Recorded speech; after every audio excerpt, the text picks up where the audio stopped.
whip like razor. Shawty got wick, got flavor. Part of my tits and makeup. Всем привет, дорогие друзья! Вы на канале Шторм. И сегодня у нас будет обзор на экипировку. Сначала давайте разберемся, что заключает в себе экипировка. Это джерси, конечно же, наколенники. Ну, мотосумка это не обязательно. Так, дальше у нас идет черепашка, можно так сказать. Шлем, балаклава и перчатки. Шлем у меня в гараже, мне просто лень за ним идти, поэтому я не могу. Давайте вообще разберемся, что такое джерси. Объясняю. Джерси обычно одевается либо под экипировку, либо на экипировку. Если лучше одевать ее под, потому что она будет выводить под спортсмена, если что.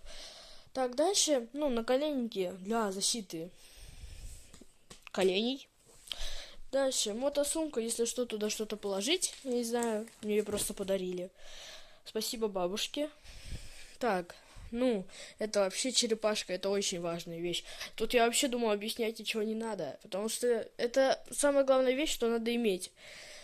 Шлем, конечно же, балаклава, чтобы шлем дольше носился. И перчатки.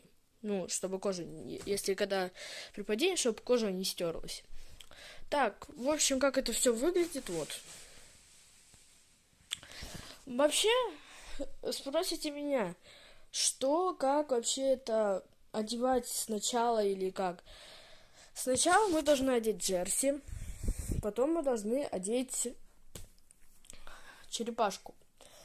Еще потом наколенники, и потом потом вообще шлем, куртку, если холодно, сумку и эти перчатки.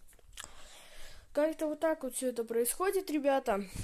И если что, я все это буду оставлять в описании, все вот эти вот ссылки, где это можно все купить. Я все обещаю оставлю. Ребят, как-то вот так вот. Ребят, всех с наступающим Новым годом. Желаю вам всем счастья, здоровья, чтобы у вас было все хорошо. И чтобы у вас никогда не стуканул движок. Всем, удачи, всем пока-пока, ребята.